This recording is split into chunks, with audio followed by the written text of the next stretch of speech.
Who are Desert Storm? Well, we're a sound system. We started off doing free parties in Glasgow, and then we just kind of moved on, and now we're kind of UK based. We do events in Manchester and Nottingham, and we do quite a lot of stuff for criminal justice bill. That's actually how we got involved in Bosnia. We had a sound system in one of the criminal justice rallies in '94, and this guy came running up to the cab and took my phone number in the middle of a riot, and then 2 weeks later he phoned up. And he said, do you want to go to Bosnia with your sound system?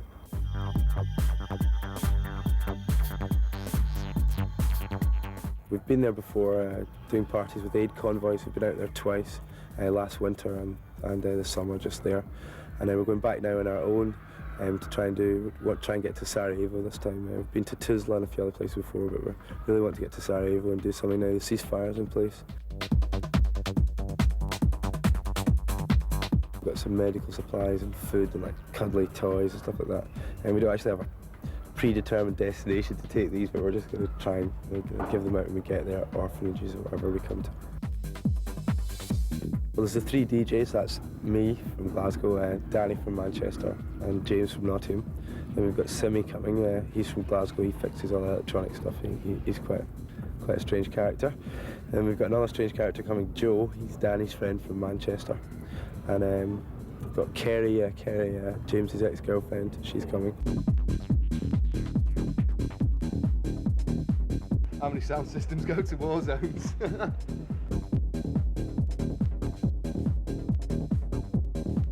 Driving to Sarajevo in the winter with a dodgy truck and almost no cash was probably not the most sensible thing to try and do.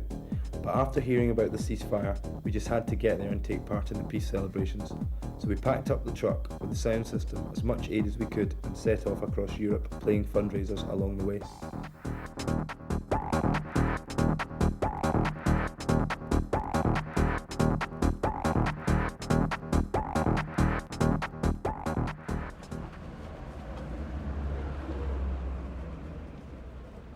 We're in a village in a minute on the Austrian-Slovenian border. We're having problems last night, came up to the border, and basically they won't let us through without this form here.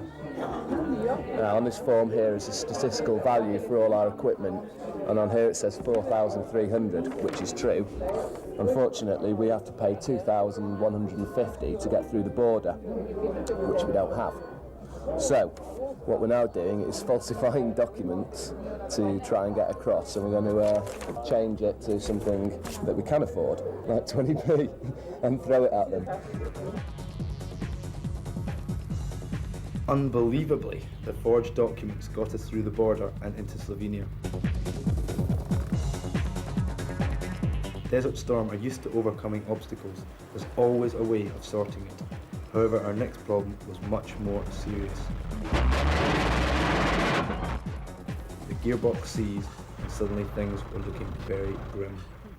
There's nothing we can do. We can't get home. We're stuck in a field in Slovenia, and the truck's going nowhere. It's not even going up the road. We're fucked. We're never going to get in Bosnia. We'll try and get a new gearbox sometime. You listen to it. It's never coming back. Can we not get a new gearbox here? Well, that's a possibility. Possibly. I mean, we're going around in circles. We need to stop. Okay, right, hang on a second. It's obvious, I think, what we need to do. We need to go and phone people. Yeah, we need to phone Daft. From wherever, you know what I mean? The truck's just completely died. The gearbox has died its final death. And basically we're stuck in a field in Slovenia and not going anywhere. So what we're having to do is phone up DAF in Scotland and see if they've got a spare gearbox, and then we're going to have to fit it at the side of the road. We've got money, but it's all in England in cash in various places, you see. And I was wondering what's the possibility that Dad would put it on his visa. Please translate this. Yeah, really, it's really big. We set up our headquarters in the local village bar. Nobody ever stops in Prstranic, so word spread pretty quickly that a bunch of British DJs had arrived. Most of the village came to the bar to meet us, and we didn't have to buy a drink all night. So we're all on the pool. Myself, I'm on with the barmaid.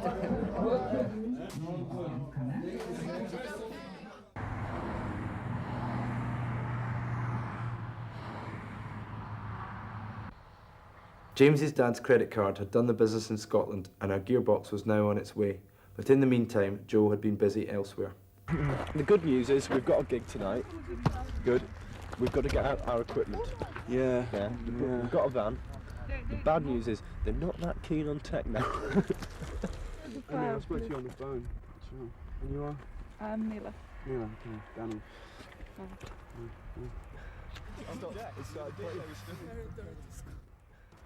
Groovy.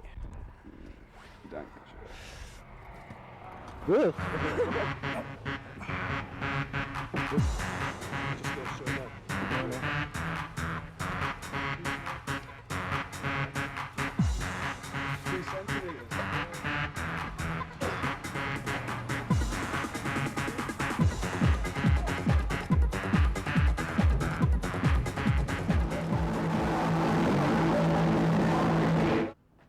Okay, we found the fucking problem, man. But unfortunately the voltage here is 220, which means everything's going to take a lot longer to come to operating temperature because there's not enough voltage.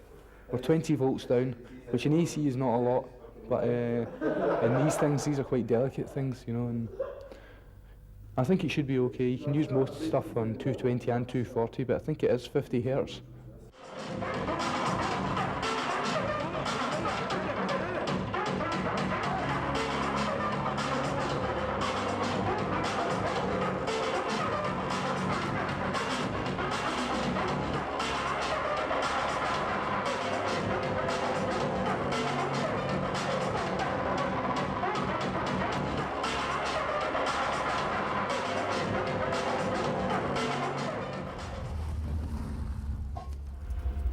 You have the part?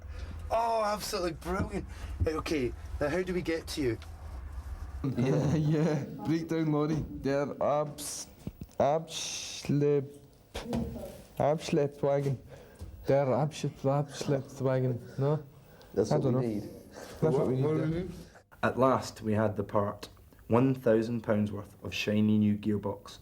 The problem now was to fit it in the middle of a field without proper tools and in sub-zero temperatures.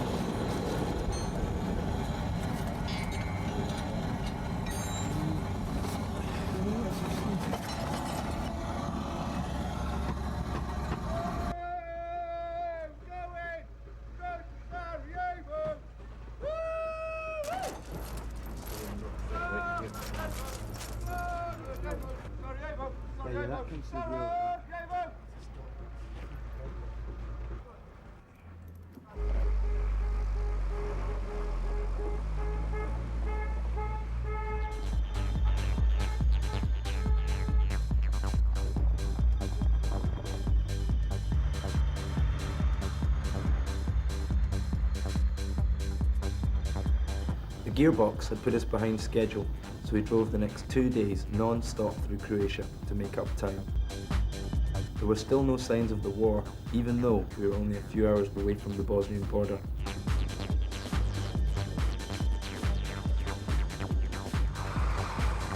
Our next stop was at Split, where the UN had a transit camp housing 1,500 frustrated squaddies. We had heard that their Christmas party had been cancelled due to a punch-up, so we decided to throw a free party to try and cheer them up.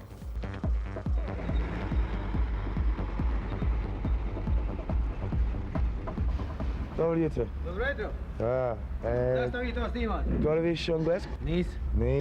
It's nice. We do techno party, you know? You know, techno party, dance, etc. Musica. Muzika. Yeah, and we're just have a look. Maybe. India? Nemo. Maybe somewhere, you know, open, empty. Okay, right, well, ciao. You notice how unsmiling these people are. Really, really sad. Aggressive.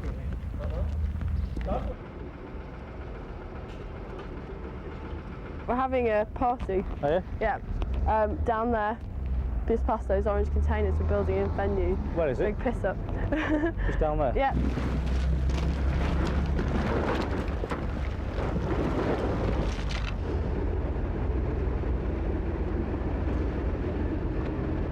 Looks like you're having a pretty mellow time round here, though. Yeah, So you're going to do a party tonight? Party? What Jimmy's tonight, mate?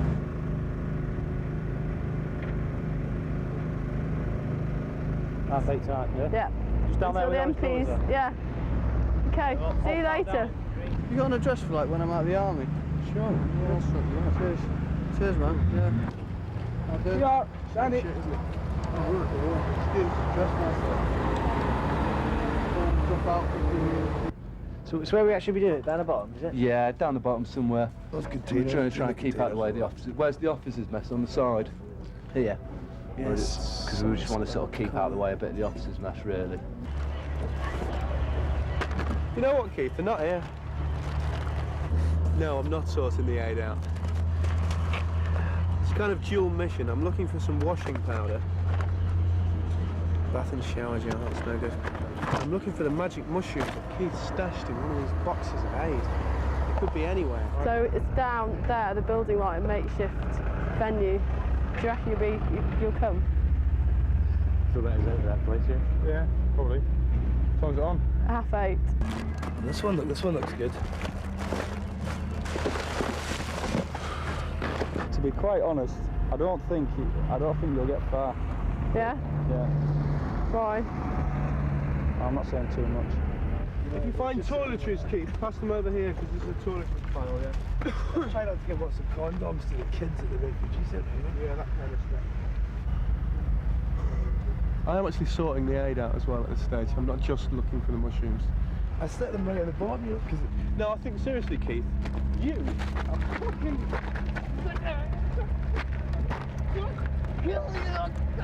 Kill you!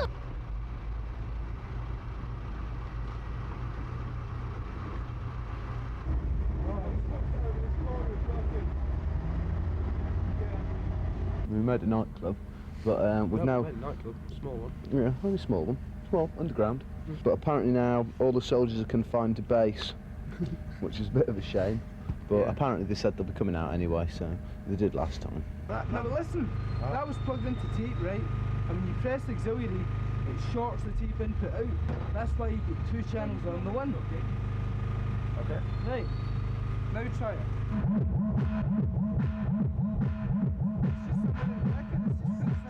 Apparently they've got the sniffer dogs out as well. Should be interesting. Sniff out the magic mushrooms for us.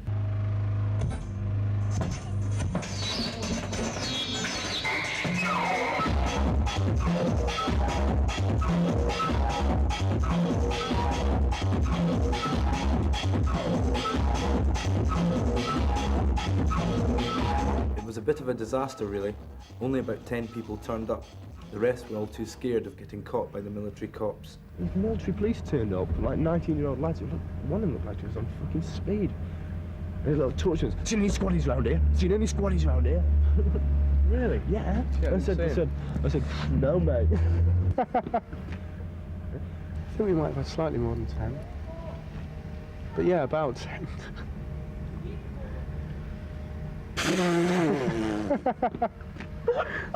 Boy Blunder's done it again. Last night we were just packing up and getting all the stuff down, and we decided to move the truck, or rather I decided to move the truck in a bit of a drunken state. And as you can see from above, I've ripped all the springs out of the door. Everyone's in a bit of a pissed off mood really, and it's all my fault. And I think I've also broken my toe. Well, I don't know. Keith started kicking off at me last night, so don't you dare fucking say I told you so. They started to kick it off at me for saying I told you so, and I never said anything. But I could do, couldn't I? Well, I mean, it worked okay as far as I'm concerned. It was fine. Apart from the door, of course, but I mean, the door's worked out okay in the end as well because it's now fixed properly. You know, it's now actually working. I think we should break a few more things in the truck and then we can fix them and they'll all be everything will be working great. No one will recognise this thing when it gets back. And that's my bottle of vodka, if you don't mind, actually, Joe. That's what me and you lacking. Imagination, you know.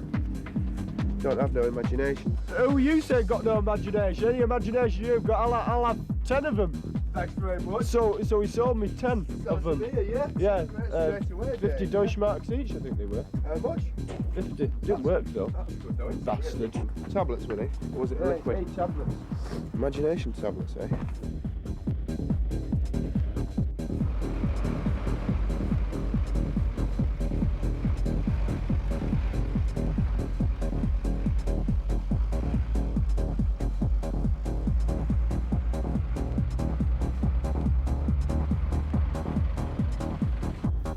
The Croatian coastline used to be a popular tourist destination, but after 4 years of war, holidaymakers were a bit thin on the ground.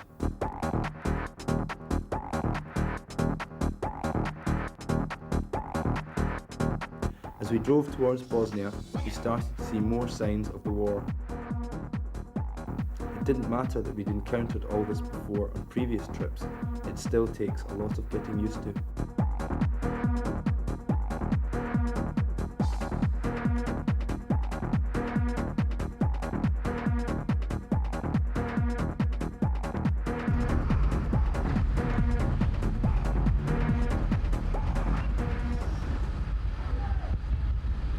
Well, it's the most incredible garage I've ever been in.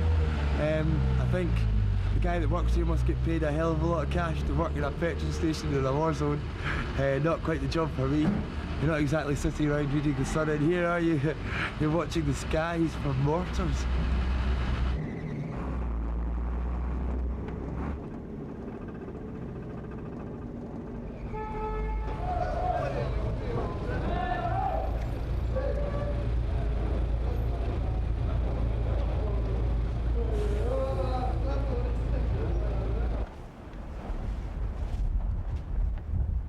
Well, here we are in Mostar. It's unbelievable we've arrived. This place is, well, it was beautiful, I mean it still is beautiful, but it's been pretty badly damaged, as you can see. The old bridge, which was, as far as I know, quite a symbol of the culture here. People came to visit it from all over Bosnia. If you were a man, to prove you're a man, you had to jump off the thing into the river. But unfortunately, Croats blew up all this area. I think at the beginning of the war, I'm not exactly sure, but they definitely blew it up, there's no doubt about that. What the Croats have done to this place is a crime, not just against the Bosnians, against all the people that would have come here and seen this place in its like total full glory and stuff. I think this place must have been absolutely beautiful before, and look at the state of it. I mean, who in their right minds would do this to such a amazing place?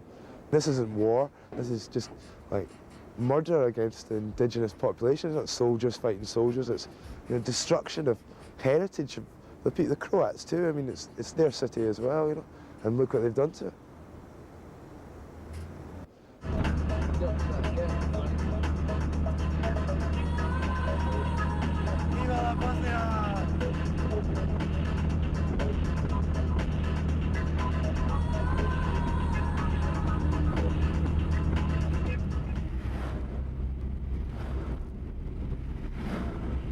People may ask, why take a sound system to a war zone?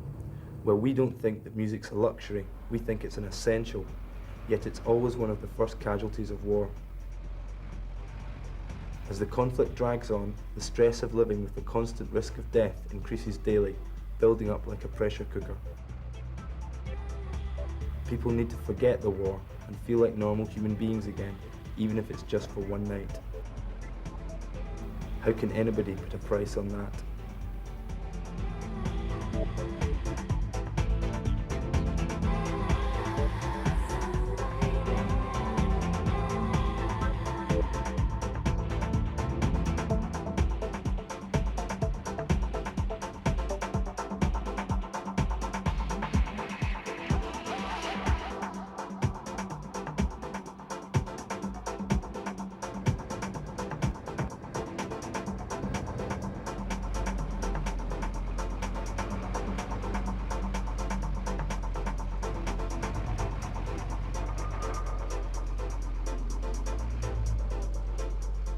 We got to a place where it's called the Pac-Man route, it's a UN designated route that is the route to Tuzla.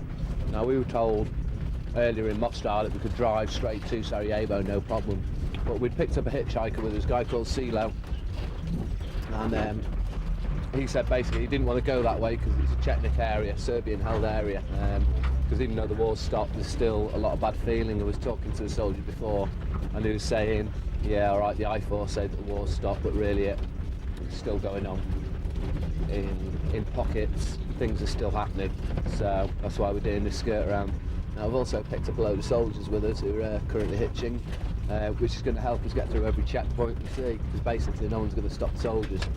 But we're doing all right, it's fun. We've got marijuana, so we're happy. Hey, well, what's happening now? Well, we are on Mount Igman, that's for sure, and apparently this is a good bit of the road, the Dobro bit of the road, and it's going to get much worse as we get further on. And as we're going downhill, well, that should be interesting. See, I'm worried because everybody's in the back, you know. I feel responsible. There's a lot of people in this. There must be, what, 10 people? So if I fuck up, then I'm going to kill all these people, you know. Talk to this guy. Yeah, driver? Yeah. Papier. Yeah.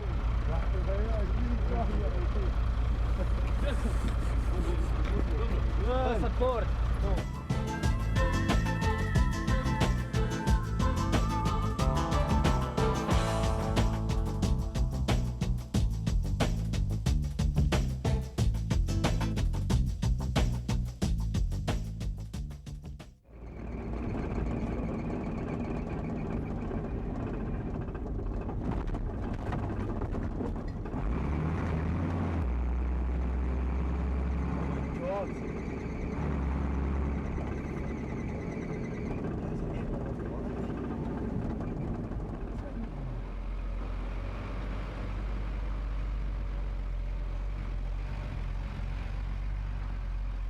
Against all odds, we've done it! Look around Sarajevo, where we are.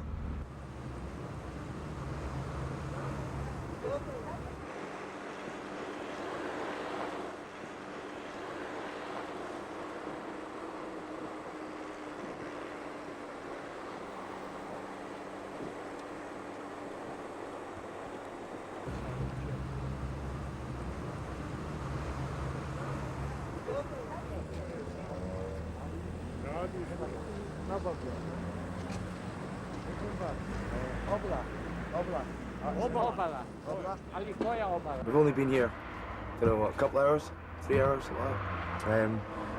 so far we've managed to set up a gig in the radio, starting at 6 o'clock tonight. Radio Vor, not war, but Vor, or War, but spelled with an O, not an A. You know?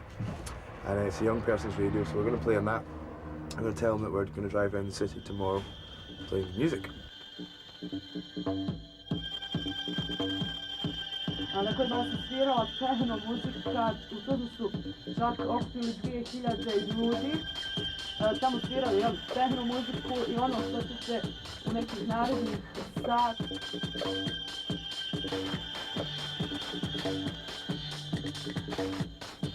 Pretty hectic, even more hectic maybe than the last couple of convoys. Just the amount of the workload we've had to put up with. I think it's been quite a lot, really. I think everybody's starting to degenerate a little. Look at people starting to go a bit mad. I mean, look at him. He is not sane. Look at him. Oh, hey. Dista, djeco, dista. What have we got here? Let's have a look. Is it? Yeah, I think that's for you. Sorry it's a bit wet. Hvala. No, it's yours. How about this one? Hvala. Ajde, nisi izaš je barake, a šta ima već? Ali me da će prak palma. Okay, soup. Hey, soup, dai, vamos, soup. Spaghetti. Spaghetti. Spaghetti, vamos. Spaghetti. Right, there's a large bag of oats here. Who wants those?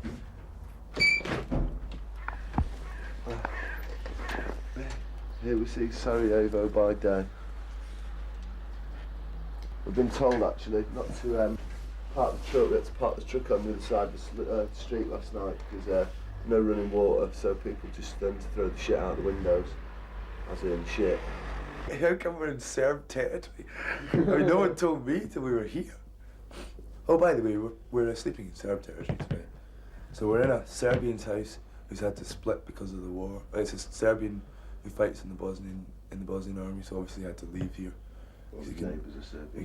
Going to work every morning, could be a bit dangerous. Where are you off to? Oh, I'm off to the Bosnian army. Uniform on and all that. Packed lunch.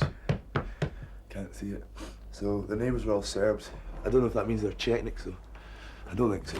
Could be friendly Serbs. Friendly Serbs, maybe. I mean, it looks like they're in almost as much shit as the Muslim side. Okay, the place isn't quite as destroyed, but they don't have any water and stuff like that. So they've had probably just as much of a hard time out of it. I can see this woman called Maya. She's got a Serbian father, a Bosnian mother. Caught between the two. My father is Muslim, my mother is Serb. And one day just somebody came here and said, you have to separate. You are Serbs, you are Croats, you are Muslims. I didn't think anything. I just thought it will pass soon. Anywhere it can happen, but not in Sarajevo. My father, the Serbs, took him and pushed them on lines to make barricades. Yeah. And the shell wounded him and destroyed him completely. Someone who lost everything, family, house, it's very hard to forget and forgive. I don't really know that much about Sarajevo. Apart from it was proud to be one of the most multi-ethnic cities in Bosnia. You had Serbs and Croats and Muslims all living side by side, and nobody gave a toss what Bosnian nationality everybody was. I think most of the serious shelling has stopped, but the sniping hasn't. I don't think anybody's that confident that the ceasefire is going to hold, but I think a lot of people are quite grateful for this break.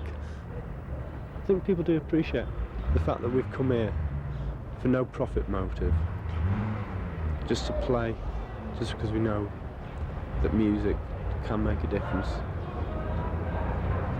Or the fact that people are prepared to come all the way to Sarajevo to play music make a difference.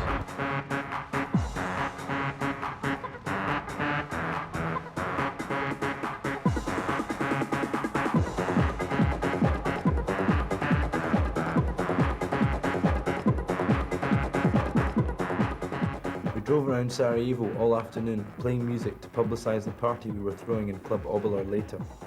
Some of the people looked a bit puzzled by it all.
Club Obolar was packed and the people were desperate to dance.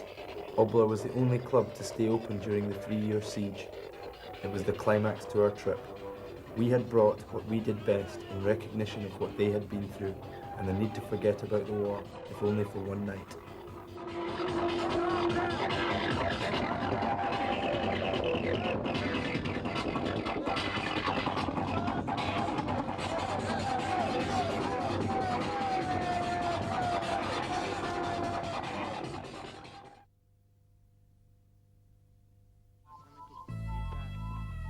The United Nations was set up basically to say never again will the atrocities of the Second World War and the concentration camps happen in Europe. And they have.